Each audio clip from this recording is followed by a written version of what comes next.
Thank you, Yara. Good evening and welcome to Dwight Hall. Especially thank you to Yara and the singers who rallied us into action through song. My name is Peter Crumlish, and I serve as the Executive Director of Dwight Hall. I'm very pleased to welcome you all to this year's Jane and William E. Curran Class of '49 Distinguished Mentor Program. It's our time. Every generation is called to build a movement. I'd like to acknowledge a few guests tonight. I'm pleased to have with us the University Chaplain, Sharon Kugler, Omar Bajwa, the Muslim chaplain, and many friends in our work together. There's also, in addition to us in person here, we have over 60 people attending via Zoom, so hello everyone. Before we begin, whenever we gather on campus, we like to begin with a land acknowledgement and reflect on the relationship between this land and our collective history.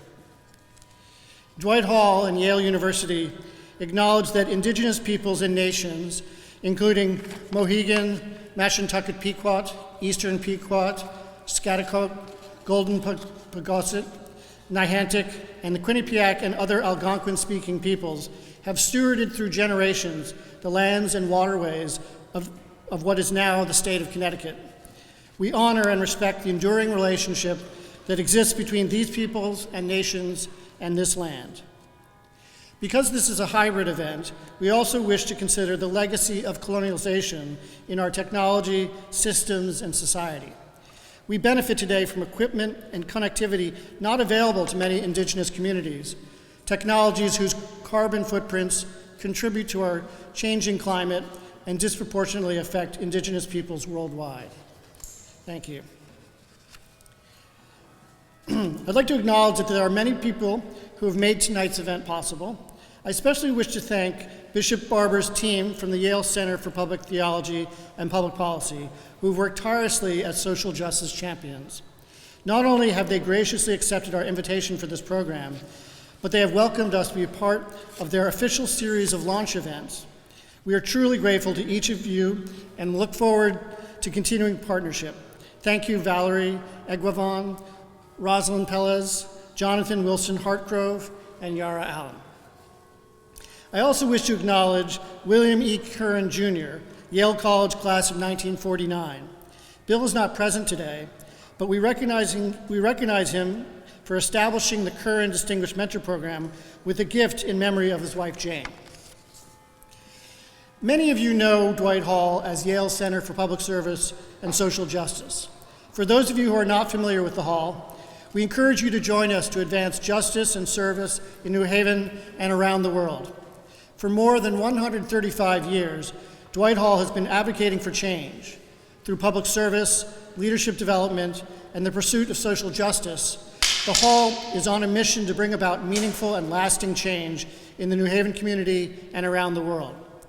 Throughout Dwight Hall's history, its student leaders and community partners have meaningfully engaged in social justice movements. Tonight's moral call to action commits the Dwight Hall community to support movement building amongst today's college students. As a center founded by undergraduates, one of our organizational values is to preserve students at the core of everything we do at Dwight Hall. We are committed to the full engagement of students in informed leadership and decision-making as a growth and learning experience. It is my great pleasure to invite Emily Zhang, she, her, coordinator of Dwight Hall's Student Executive Committee, to introduce the Reverend Dr. William J. Barber II.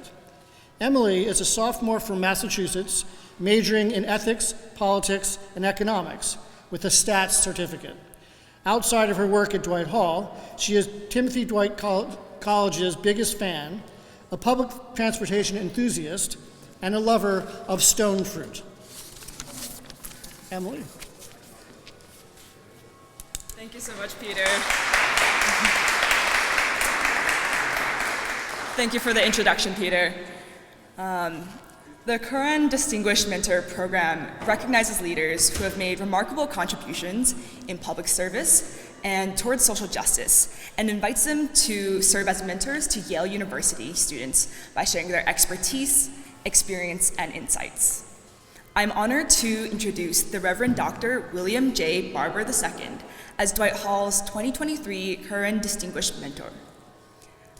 Bishop Barber has come to Yale this year to establish the Center for Public Theology and Public Policy, a training ground for leaders who wish to be equipped with a moral framework as a guide for their vocations and to further the interconnectedness of public theology and public policy through scholarly research.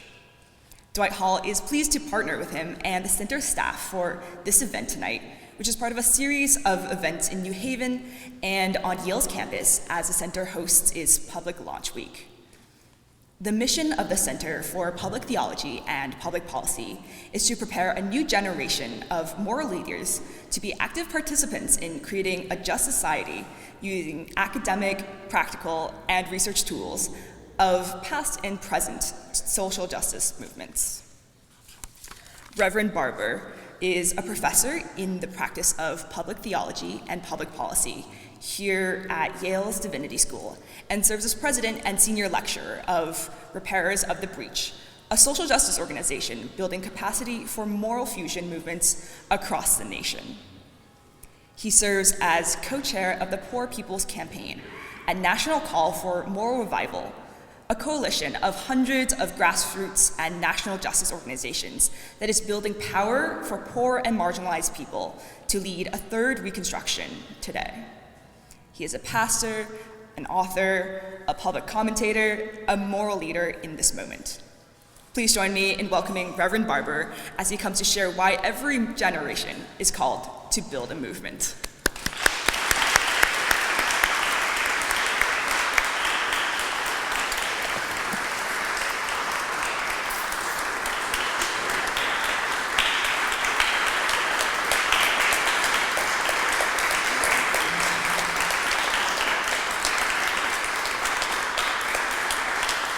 Hello, everyone. Hello, it's good to be here. It's good to be here at Dwight Hall, and I'm so honored to be asked at this point in my life, come here, Benjamin, my son is with me, to be a part of the mentorship program here and all that you're doing. Emily, thank you so much for such a kind and generous introduction, and for also being a fellow stone fruit lover. I'm going to have to get you down to North Carolina, South Carolina, where we grow the real peaches and those kinds of things. I want to get right at it because I hope that this is not the last conversation we'll have, but the first of many. If I fail tonight, I hope you invite me back to give me another chance. It's called Grace. And if things go well, I hope you invite me back because we have much more to talk about.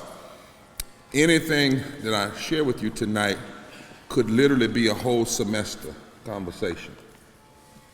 So part of the goal tonight, in a real sense, is to help you and myself to be a little bit more curious about why we are still here and what it is we're to be doing with our lives. You know, if COVID has done anything, it's done a lot of things, and our response to it has been atrocious in many ways, particularly as you talk about poor. But in the midst of it, I hope that everybody has learned, and as we continue, how precious breath is. And I was thinking about it one day. I share this story often. I got a call from one of our organizers that we had a young lady who lost 21 members of her family in a 30-mile radius in Mississippi. And much of it was due to the fact that Mississippi has refused to expand health care. And I was thinking about that one day, and because I have immune deficiencies and had been told by my doctor that if I caught COVID prior to vaccines, I would not make it.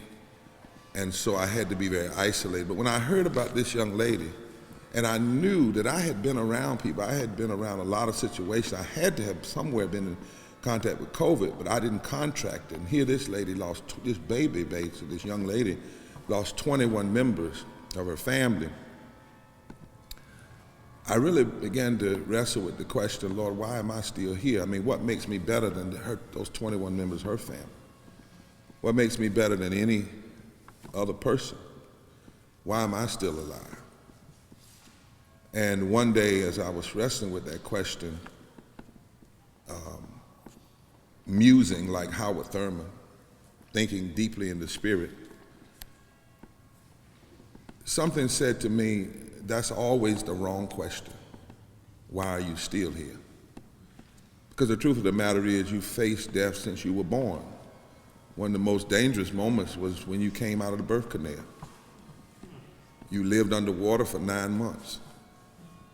You think about it. A tablespoonful of water gone down the wrong way could choke any of us. All of us are but 6 minutes or so from death, 6 minutes. If any of us stop breathing for 6 minutes, most of us, that would be it. There are a few people that can hold their breath, 15 minutes, but they do a lot of training to do that.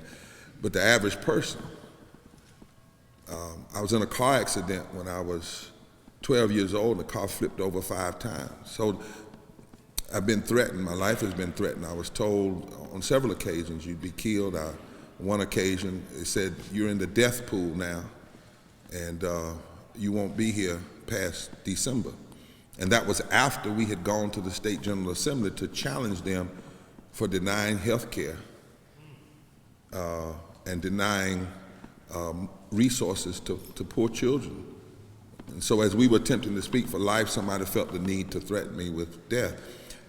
And it came to me, for any of us in here, that's the wrong question. Why am I still here? The real question is, what am I going to do? What am I going to do with my 6 minutes, my 6 hours, my 6 days, my 6 weeks, my 6 months, or my 60 years? None of it is promised, but all of it has potential. And the question is, what am I going to do? I want to wrestle with that question when we talk about it's our time, why every generation is called to build a movement. I was still in the back wrestling with the subject tonight, and I don't know how you be part Pentecostal, but I am. In other words, my grandfather was Pentecostal. I grew up Pentecostal, Congregationalist. I did a little Quaker. I'm part Native American. My ancestry is also white. My family were one of the few free communities in the South where black and white people worked together even before the end of slavery. But in the back, I saw this book. I'm not going to steal it now. I just pulled it off the shelf, and it said, The Sociology of Religion.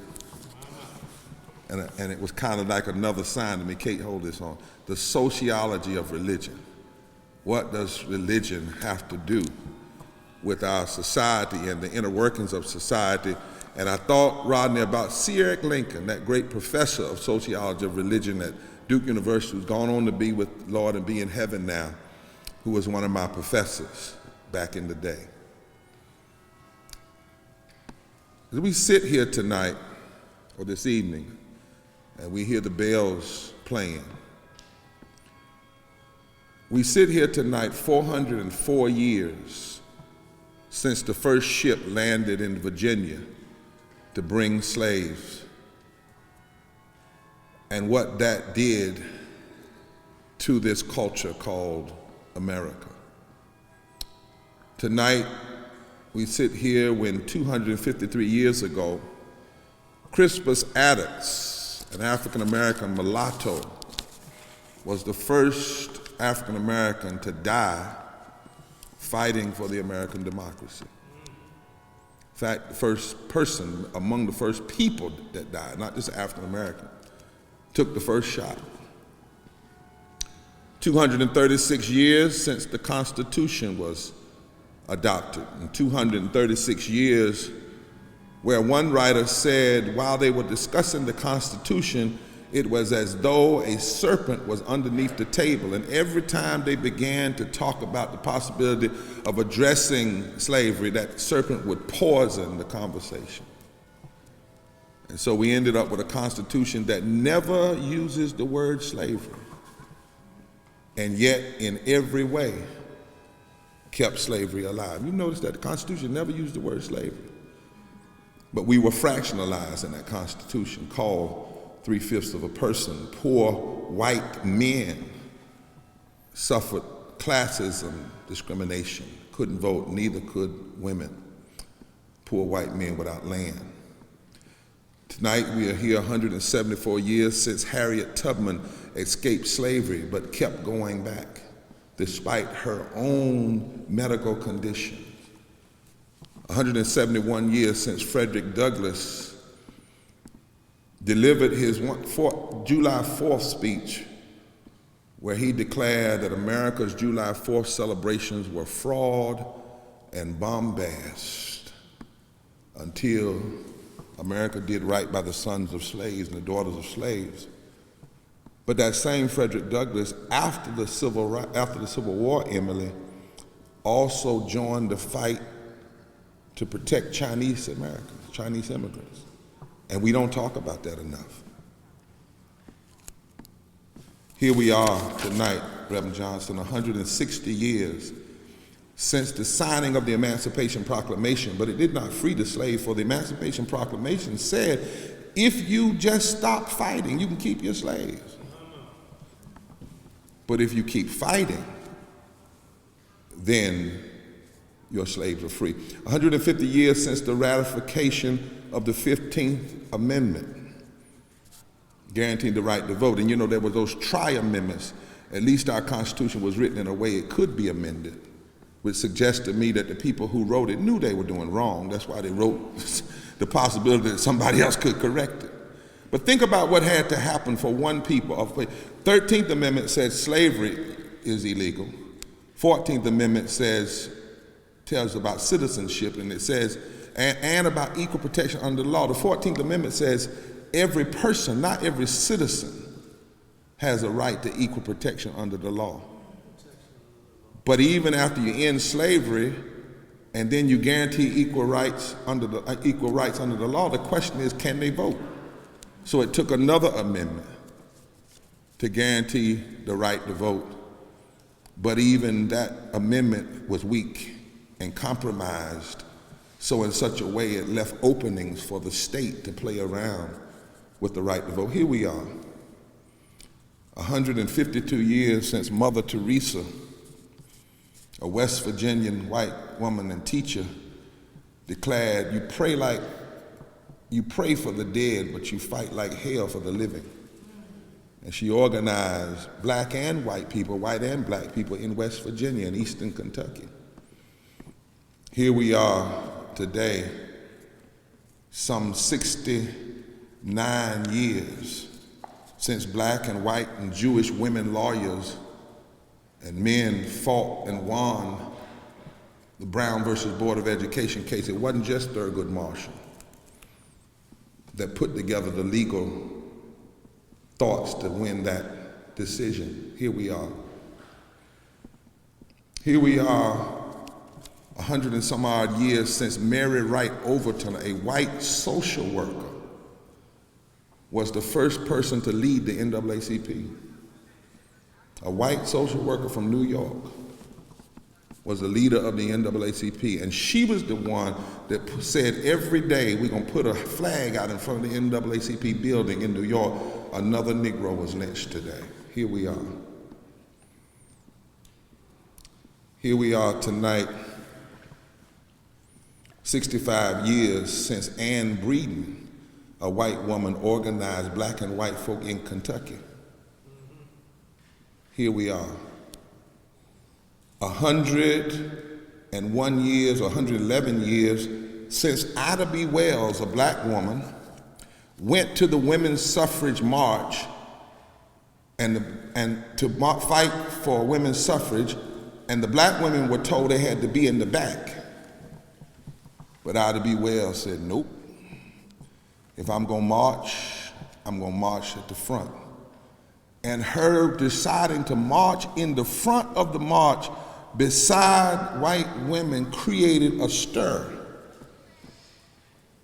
This is not the first time that a white woman does something and then a black woman does the same thing, but the black woman gets chastised for doing the same thing. Here we are 68 years since the brutal death of Emmett Till, and his mother Mamie made the whole world look at it, said, I'm not closing the casket. Here we are 68 years since the Montgomery bus boycott lasted not one day or one rally, but 381 days. And Rosa Parks was responding to the death of Emmett Till, and she was sent to Highlander by 2 white women in Montgomery to get trained in how to do nonviolent direct action. Here we are, 59 years since Fannie Lou Hamer said there comes a time when you get sick and tired of being sick and tired. And Fannie Lou Hamer was so powerful that when she spoke at the Democratic Convention, she forced Lyndon Baines Johnson to have a called press conference. He didn't even know what he was going to talk about. But he knew that he could not allow that black woman from the South to be heard by all of America, because her voice in her time, her witness, could shift the conscience of the nation. Here we are, 62 years since Dr. King said to the AFL-CIO that the only voting bloc that could transform America would be for blacks and labor and poor whites and Latinos to come together around a powerful economic agenda. Here we are, 60 years since the death of Medgar Evers, 60 years since the March on Washington, that, by the way, was not about kumbaya and singing We Shall Overcome, even though Joan Baez, a white woman, sung We Shall Overcome at the March on Washington, and she was about the only woman that got to the mic. Because one of the failures of the March on Washington was that the women didn't get to speak. Even though it was a woman who brought some 60,000 people she organized through the National Council of Churches.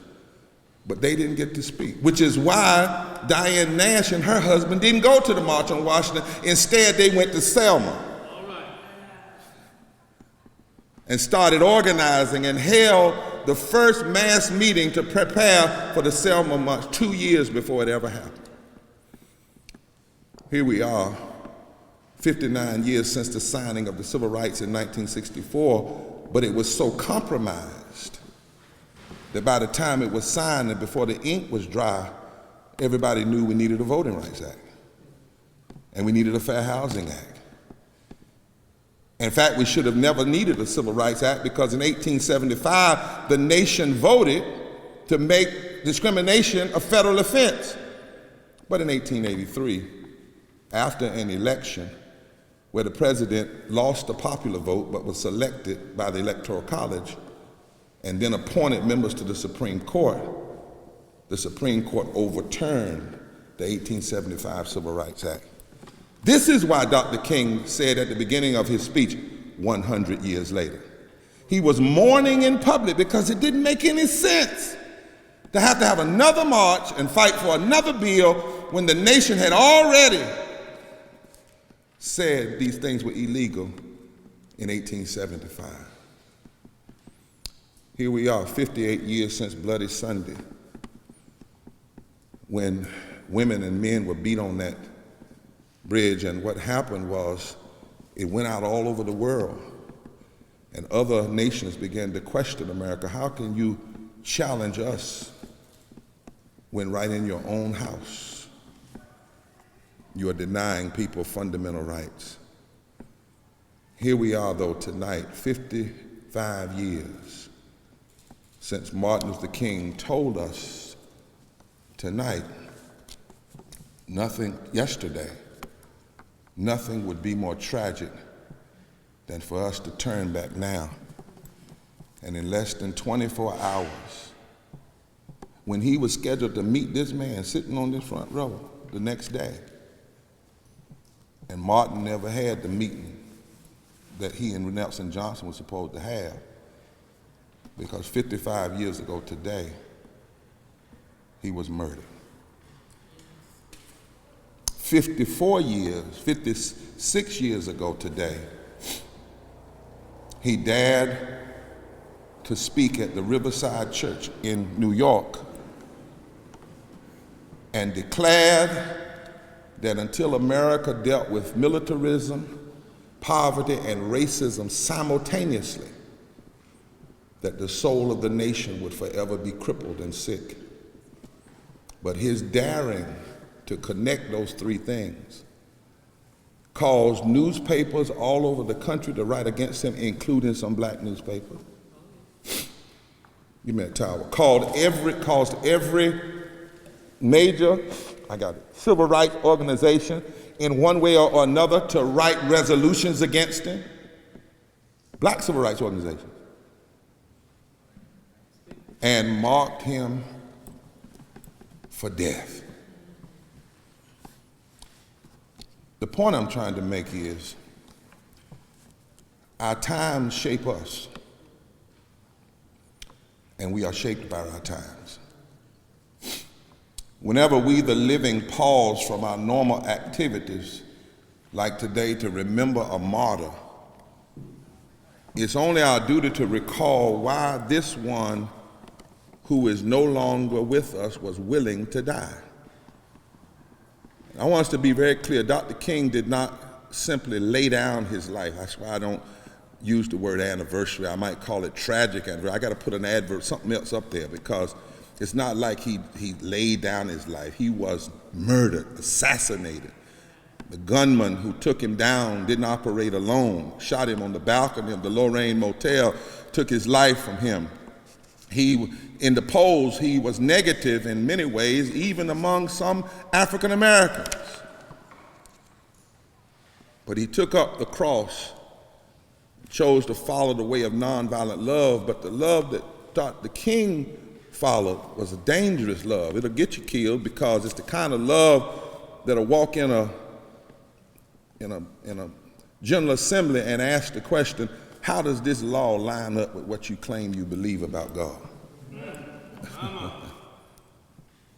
Dr. King decided long before Memphis that he was willing to die to tell the truth, because telling the truth in a time of lies is revolutionary in and of itself. Dr. King didn't die because he was a part of a movement that won the crucial victories of citywide desegregation and desegregation of public schools, the Civil Rights Act, the Voting Rights Act. No, he died because he insisted those victories were not enough. If after the Voting Rights Act he had said, okay, he might not have died, might not have been killed. But when he said, we have not done all we need to do until we address militarism and poverty, and when he dared to challenge the market and to call the market out,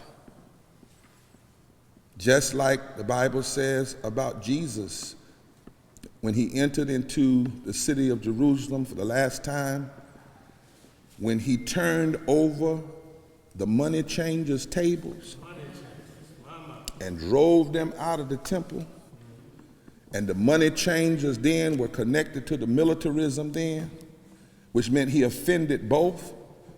The Bible says in Luke chapter 19, and after that, they sought every hour to figure out how to kill him. Dr. King was killed because he pledged eternal dissatisfaction with injustice, and he refused to accept a military-industrial complex that destroys lives halfway around the world, and an economic system that was willing to throw away millions of people right here at home. Dr. King said there are two Americas. One is doing just fine. The other, where most of God's people are hurting.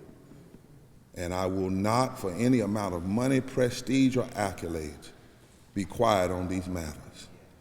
But he knew when he did that, he was marked for death. So we cannot honor Dr. King. We cannot, if we remain silent and satisfied with our own injustice. So this evening, I'm inviting you to consider the question. Consider that 55 years ago tonight, the country would be wrestling with why an apostle of love could be shot through the head with a deer rifle by hate. But that's one perspective. The other perspective I want you to wrestle with tonight is that of an orphan girl that is spoken of in the scriptures from the ancient world. She was a beautiful girl. She was an intelligent girl. She found herself in the king's court. She was an orphan girl. Both of her parents had died when she was about 12 years old. And all her life she wrestled with, what do I do with my life? Her parents were gone. She was being exploited by a system of chauvinism at its worst. She had an uncle that said to her one day when her people were being threatened with exploitation and destruction, Esther, maybe you were born for such a time as this. Would each of you in here say your name? All at once. Maybe you were born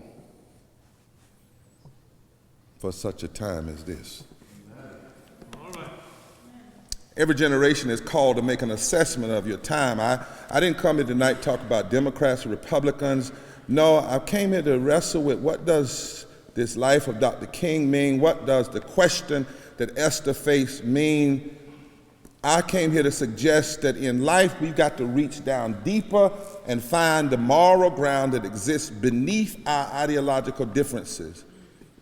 And it means being honest about the fact that we are a people that must choose not just to live or breathe through time, but to live and make a difference in time. And our times have an impact on us. Look at where we are right now. On the one hand, we have extremists that call themselves Republicans, and they keep teaching that the way forward is to support autocratic leadership, attack the LGBT community, attack immigrants, attack women, attack living wages. That's what we should be doing. On the other hand, Democrats just spent 2-3 years in control of all three branches of government, and they did some good, some very important things, some things we support, but even so, even in the midst of this,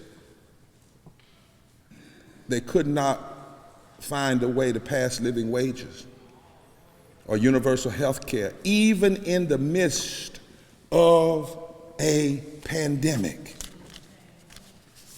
What does that say to us about who we are and why we are still here? Matthew Desmond down at Princeton has just published a powerful new book called Poverty by America. Not poverty in America, but poverty by America, the particular kind, Joyce, of poverty created in this country. And he writes that the particular form of capitalism, and then he says, and I'm not a communist, I'm not. He says, but the particular form of communism that we have created in this country is inherently about workers trying to get as much and owners trying to give as little as possible. And poverty endures because the first group has lost many battles against the second. And so for tens of millions of Americans, poverty has become a way of life, a relentless piling on of problems. Living paycheck to paycheck means a precarious existence and a feverish present-mindedness that occupies you so much all the time you can hardly think about anything else because you're just trying to survive. And one cause is a labor market that forces workers to help companies achieve profits while they underpay them. And the corporations then use the welfare system to help subsidize their workers' income and then fight against the welfare system. Desmond shows that American economy has increasingly allowed businesses to enjoy power to coerce people into earning less. In other words, you better take this or you won't have anything. There's an American ideology that harps, he says, on personal responsibility and forbids direct government payment to poor people, but the same forces that say you cannot give direct payments to poor people offer tax breaks. The system systematically benefit the rich and corporation. He sums it up by saying the biggest beneficiaries of federal aid are affluent families. And as a result, a trend toward private opulence and public squalor has come to determine not simply a handful of communities, but the whole nation. Say it. Because conscience is so warped that too many Americans are willing to go along as long as they just get theirs. Pope Francis says we have two forms of evil magic, he calls them, that continue to impact us: neoliberalism and moderation, and trickle-down economics. He said both of them are terrible. Neoliberalism says just focus on the middle class and everything will be all right, and that's not true. And then if you're going to make any change, just do it gradually. Well, to the students here at Yale, you all are pretty good at math. It took us 400 years to get the minimum wage to $7.25 because slavery was zero. So, and we really need a $15 to $17, $18 living wage. So it took us 400 years to get to $7.25. How much more gradual? Dr. King said on one of his speeches, people don't like to hear this, he said moderates were the worst enemy of the civil rights movement. Those who were always talking about, well, let's just go slow, except when it comes to the demands of the most wealthy. Then trickle-down economics says if you give it all to the top, a little crumbs will fall out and everybody will be all right.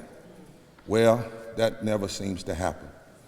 And the truth is, we also live in a time of lies that have been made to be the truth, like the lie of scarcity.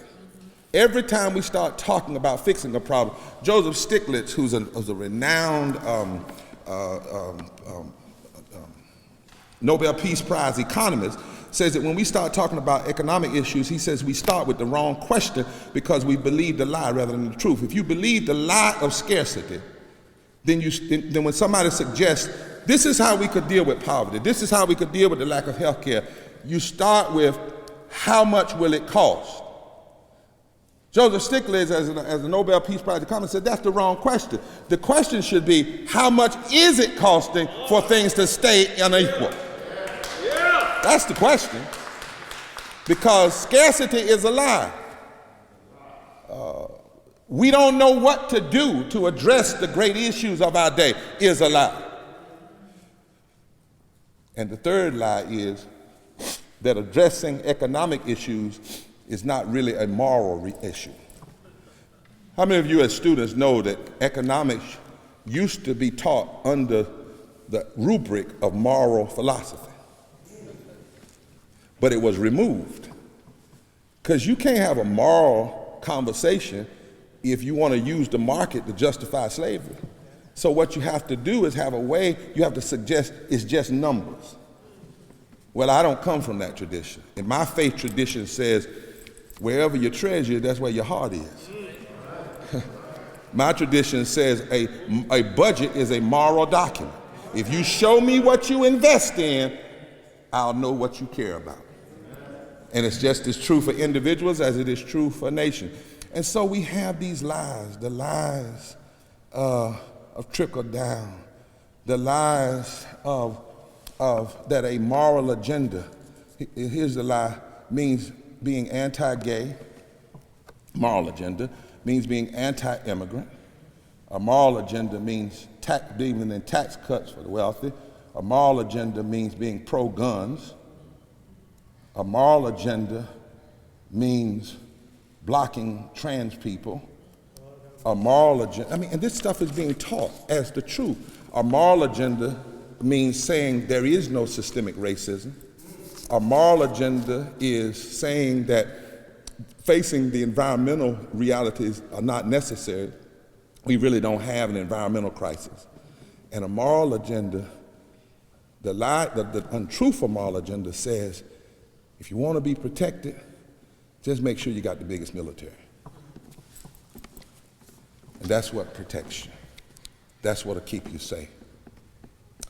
You know, Rome fell for some similar reasons. But following these lies, here we are. Here are the times that you're in.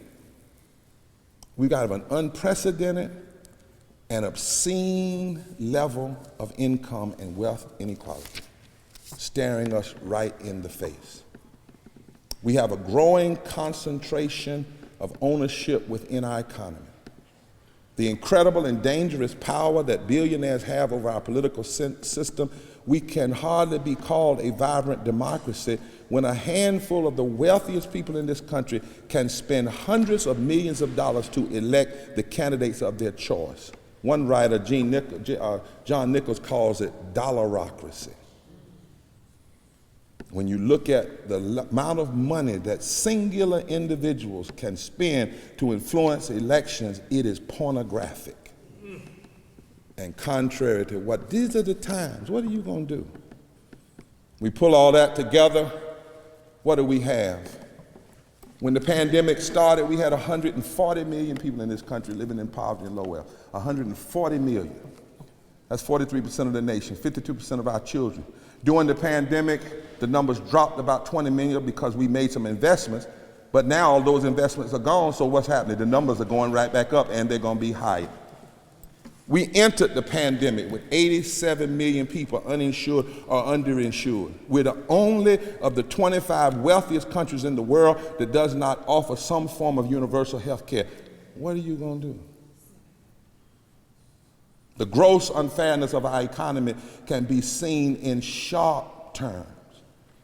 When the pandemic started, the greatest health crisis in modern American history, only compared to the pandemic of the early 1920s, we decided this is what we'll do.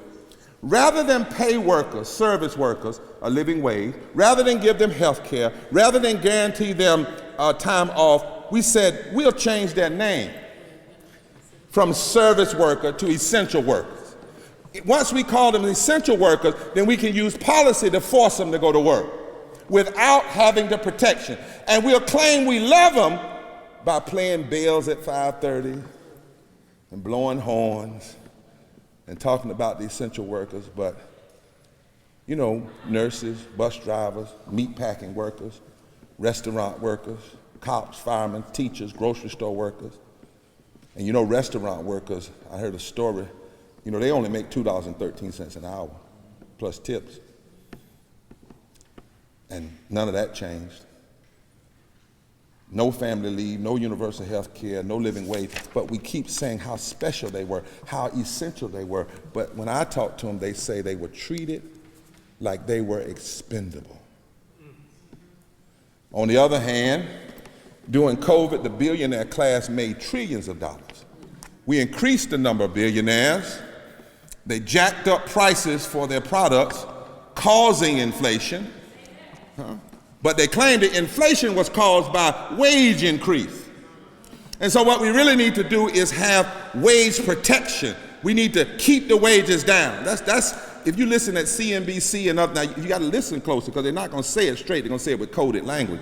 But what they really say is we have to be concerned about wage inflation. That is, that inflation is caused by people having too much money.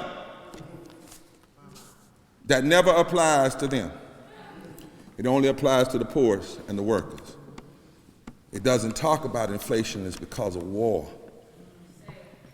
and product stifling and holding back and all the things that have occurred because of this great pandemic. Since 1975, there's been a massive redistribution of wealth in America. The problem is that it's gone in the wrong direction. Over the past 48 years, according to a study done by the Rand Corporation, this is the world you live in. This is the world I live in. More than $50 trillion in wealth has been redistributed from the bottom 90% to the top 1%. primarily because a growing percentage of corporate profits have been flowing into stock portfolios of the wealthy. $50 trillion going from the bottom to the top. That is a greater transfer of wealth than the wealth that was transferred from the slave to the slave master.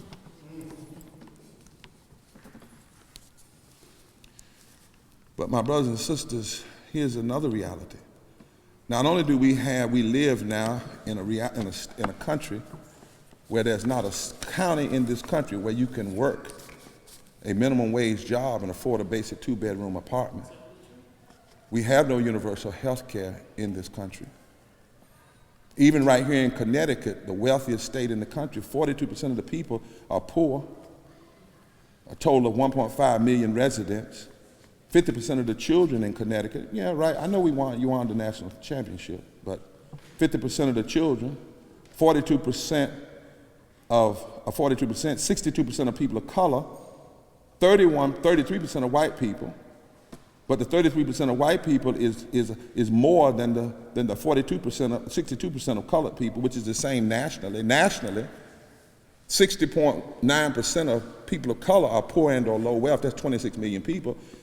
But among white people, 30% of white people are poor and low wealth, but that's 66 million. So in raw numbers, there are 40 million more poor and low wealth white people than there are people of color. And yet when people want to stop policies that would help the poor, most often the picture they show is somebody who's a person of color.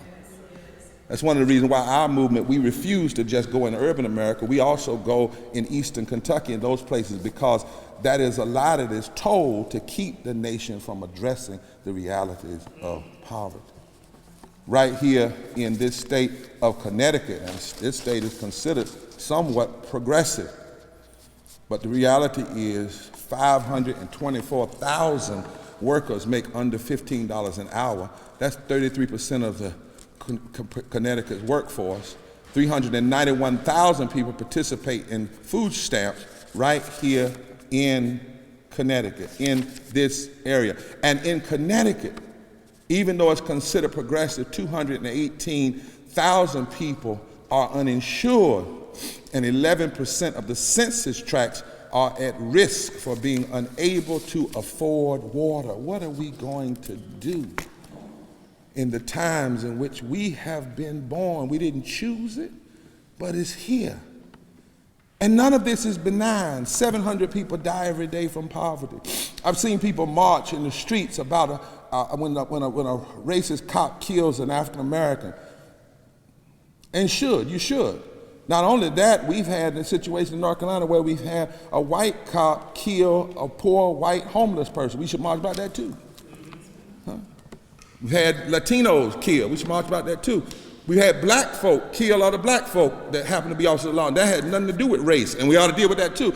But if we're going to march about that, what are we going to do about 700 people dying a day from poverty?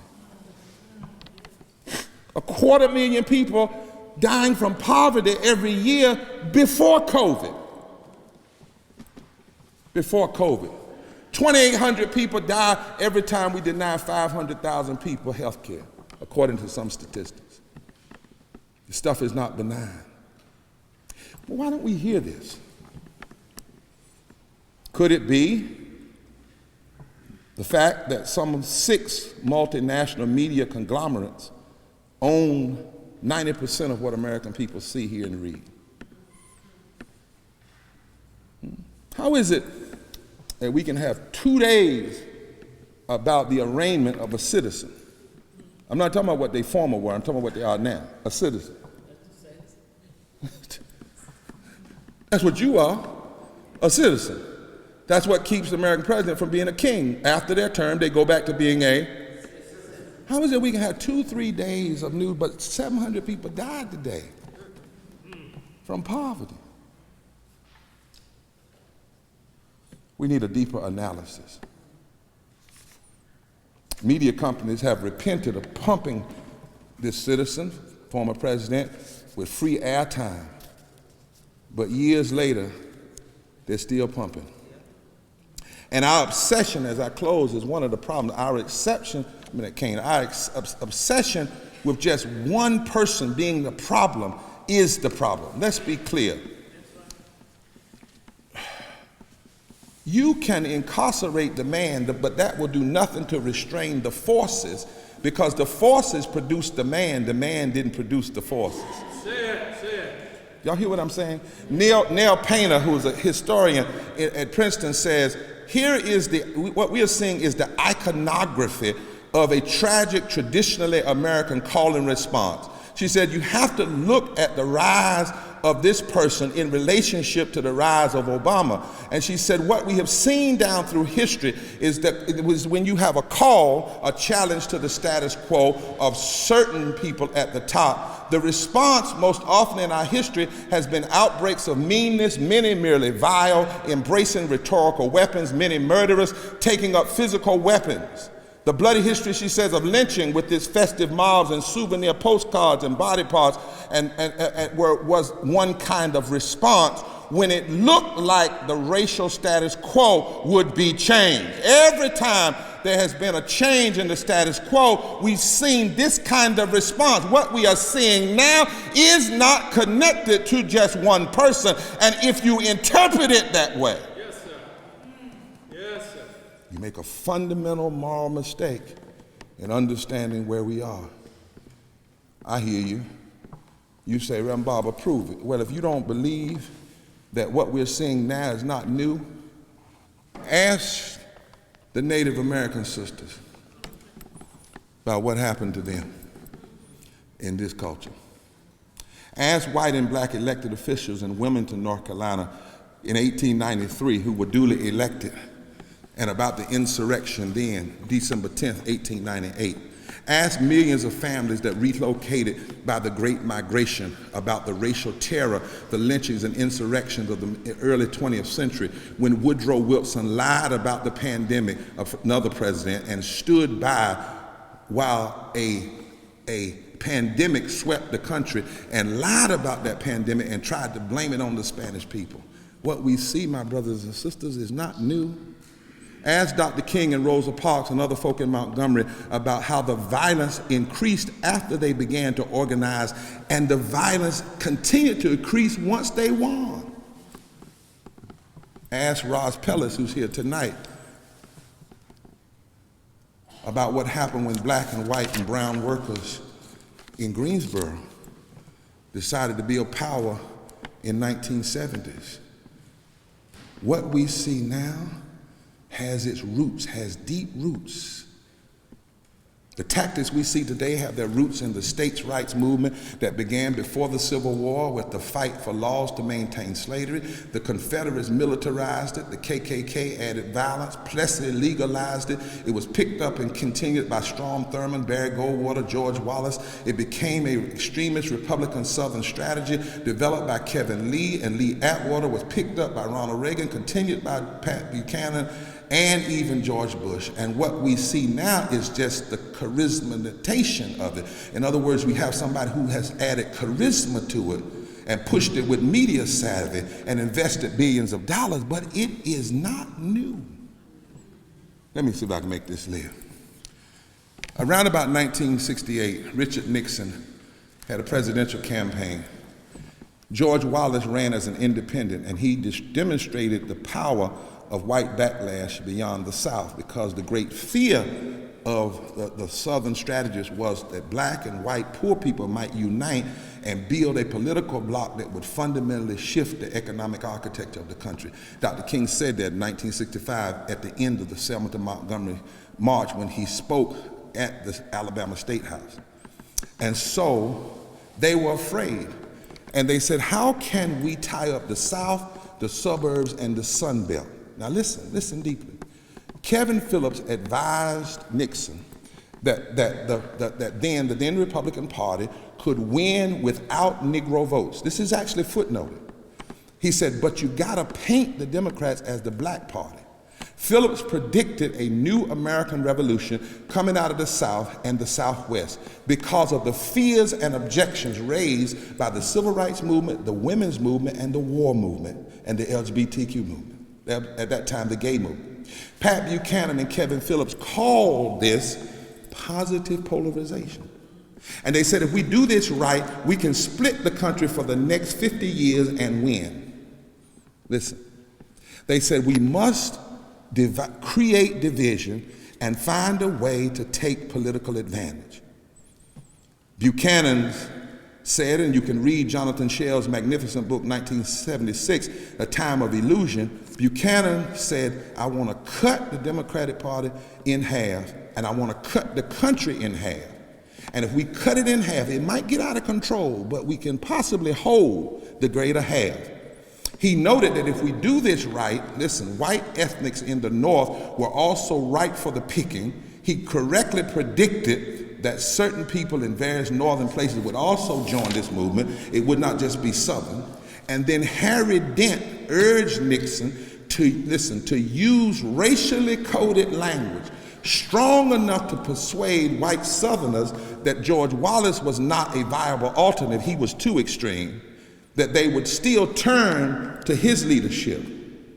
And he said, and if you're ever caught by the media, disavow it. Just lie. Just lie. And they said this divide and conquer strategy would deliver them again and again control of the White House, control of the Congress, but it was rooted in division. Look at what's happening right now in Tennessee this week. You know, two young men who've been a part of this movement are right there in the middle of it. Look at what's happening. You got people in this country, Hannah, they want to ban statues of David because they say, you know, you don't need to have no naked statues of David. They want to ban books. They want to ban black history books. They even had a debate in Congress last week. They wanted to ban soy milk, milk made out of things other than coming from something other than cows. Really? He's laughing, but it's the truth. And they argued on the floor, you got to ban it because of how that kind of milk will hurt your bones. Well, what do you think an AK-47 does to bones? What do you think an assault weapon does to bones and skin and hearts and kidneys and brains? And so, what's going on now in Tennessee, 3 members of the legislature, a disabled white woman from the hills of Tennessee and 2 new African-American legislators, they were on the floor arguing. They were on the floor debating. The Speaker of the House didn't like what he said, so he cut off the mics. Cut off the mics. Not because he didn't want to hear him, he didn't want to hear the people they represent. They each represent 70,000 people, and there's a movement happening in Tennessee, and it's black, and it's white, and it's young, and it's old, and it's women, and so, they didn't want to hear him. Be very clear. It's not just about they're attacking these because they're black. They don't want to hear what they have to say. And so they had to leave the back of the General Assembly and go to the front because they wanted to keep the witness of the people at the back. They had to put a microphone in their pocket because they shut off the microphones in the General Assembly.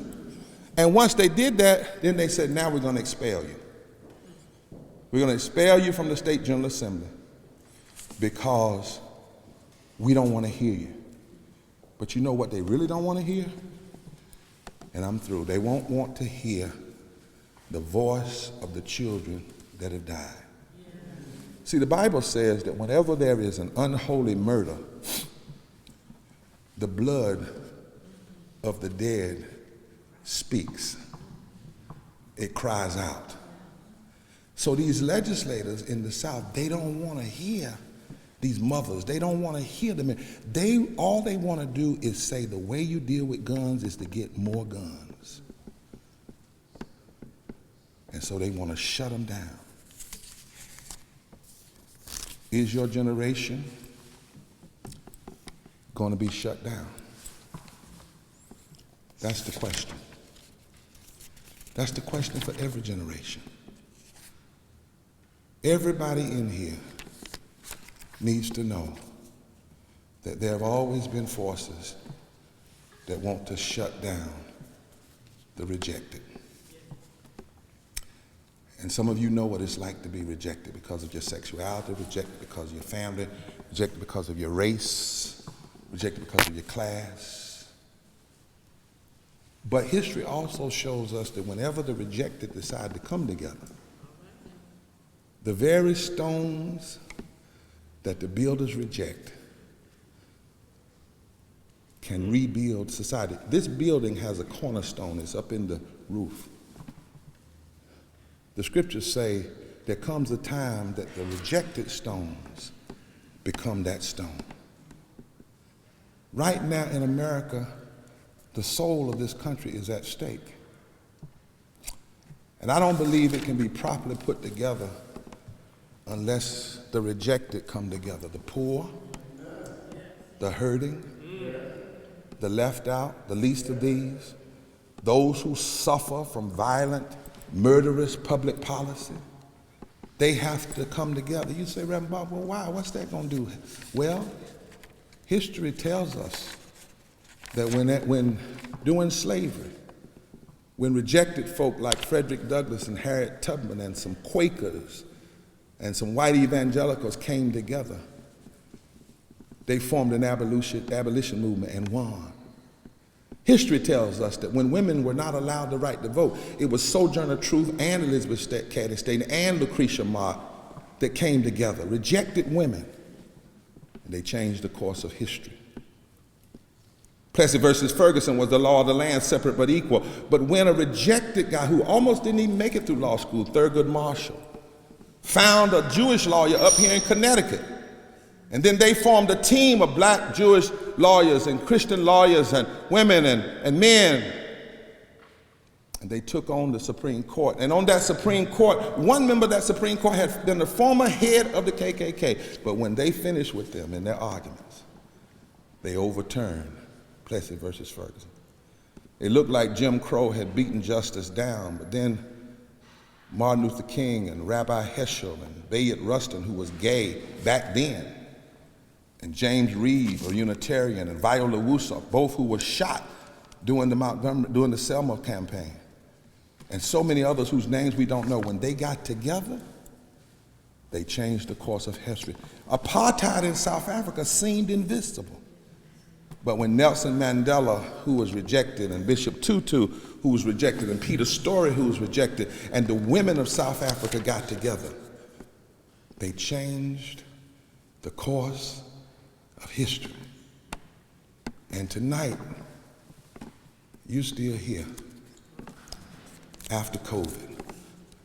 Tonight, you are here 55 years after Dr. King was murdered. Tonight, you are here hundreds of years after Esther had to answer that question or deal with that statement. Maybe, just maybe, you were born for such a time as this. And don't think that you don't have power. The guy I've been talking about only won by 80,000 votes in 3 states. Did you know poor and low-wealth people now make up 33% of the electorate in America and 43% in battleground states? Did you know that poor and low-wealth Americans, if they were to organize, it only would take 19% of poor and low-wealth folk already registered to vote but haven't voted because they haven't had a movement to really push them? Only 19% in North Carolina could change every election, only 1% in Michigan, only 4% in Florida, only 7% in Georgia. Do you know there's not a state in this country where if 30% of the registered African Americans who are already registered, who haven't voted, would organize with black, white folk and Latinos and Native folk, that they could determine the outcome of every election and reshape public policy? Why don't you hear this being reported? Because there have always been forces that are afraid of the rejected coming together. But since I've lived now to be almost 60, and I hope I live to be 100, I want to see that fear realized. When all of God's people come together, modern day racists must not know who we are and you are. We are not a mob, we are a movement. We don't need an insurrection. What we need is a resurrection. We are the sons and daughters of justice. We are the children of Martin and Esther and Heschel. We are the children of those who come before us. And all I want you to know, as long as you got 6 minutes, It's our time.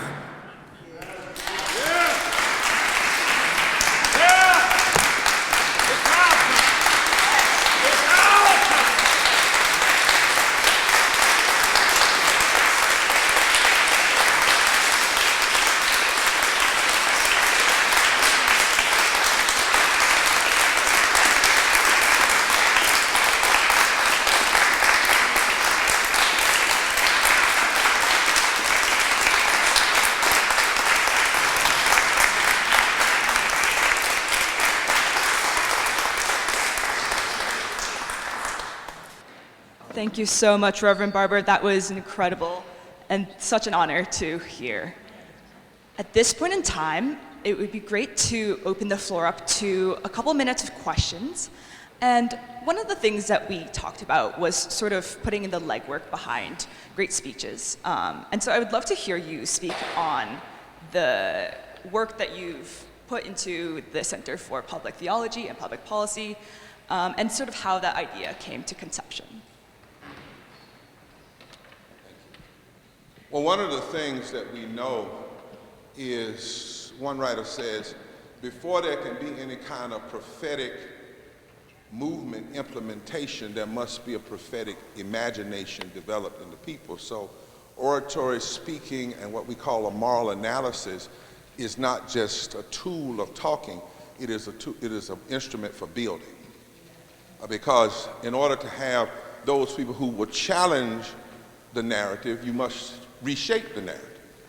And partly what we're doing in the Center for Public Policy and Public Theology, coming here at Yale, is bringing together theologians, biblicists, public policy experts in every area, impacted people, to wrestle with the great issues of our times within an academic setting, because the activist movement needs the academic movement and vice versa.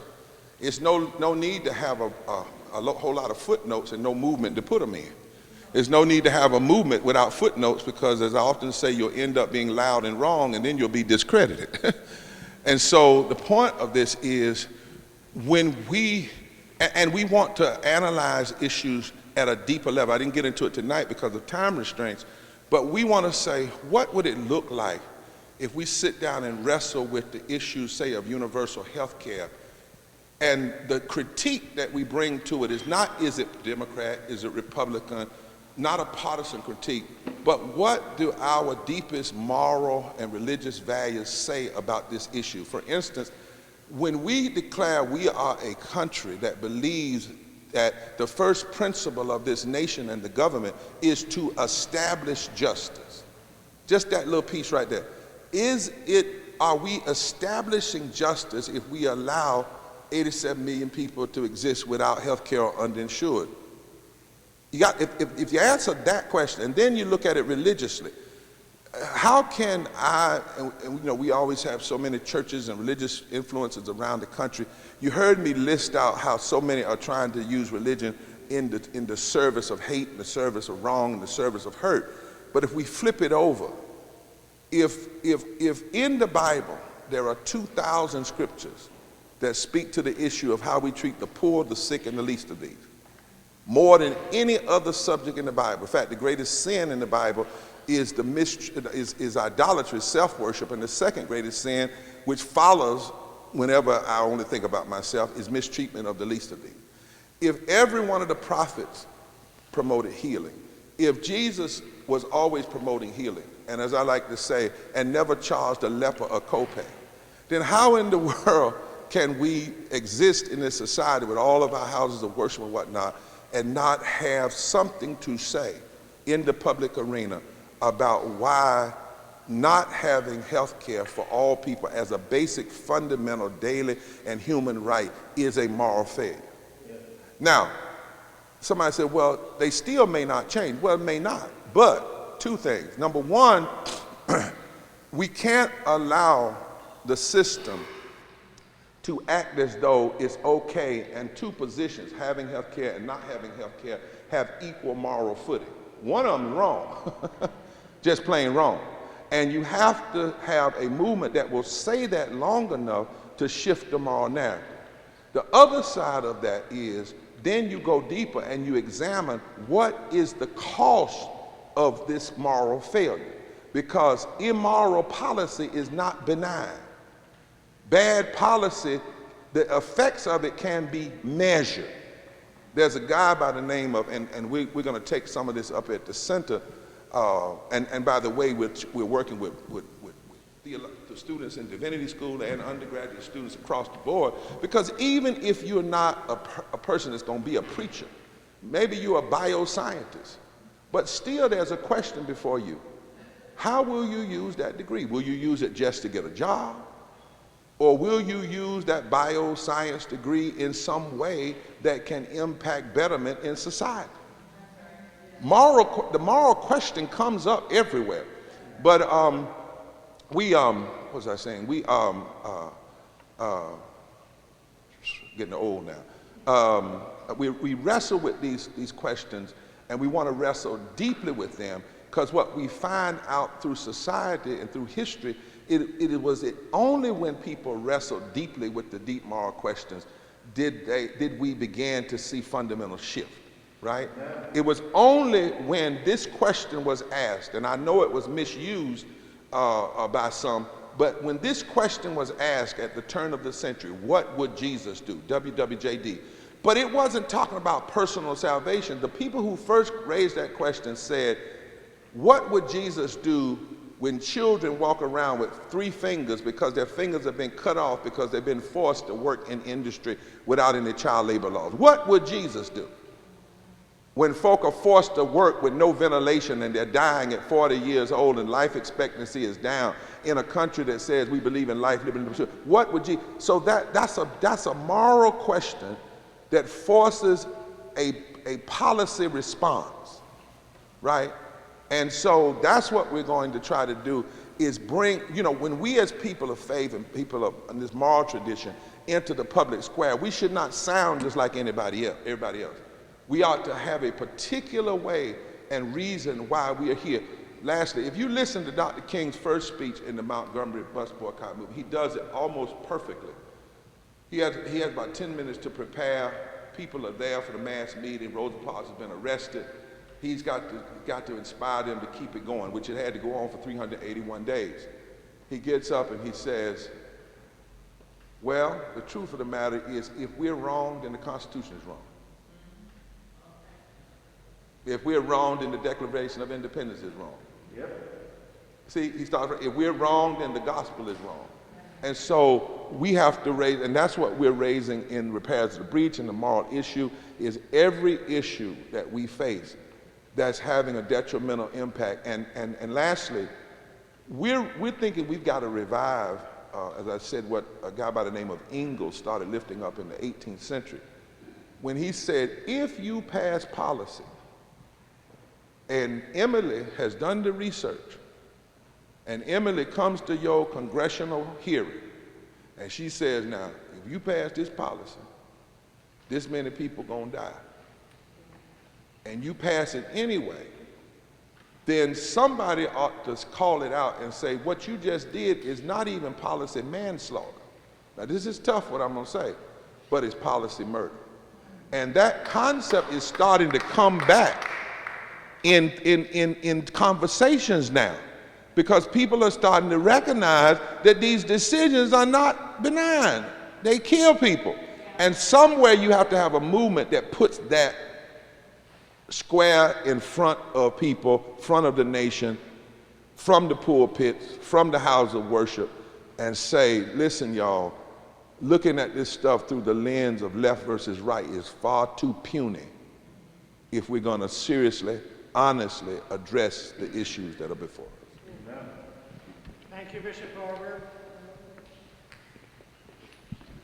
Thank you so much for your prophetic words tonight. I know that many people have to get on to their studies, and so we have to wrap it up at this point, but we wanted to end the ceremony, as we always do, by giving you this commemorative plaque. It's such an honor to have Bishop Barber be our distinguished mentor this year. We are going to have a reception in the common room, so if you can stick around and continue the conversation, we'd welcome you to join us. Thank you. Thank you.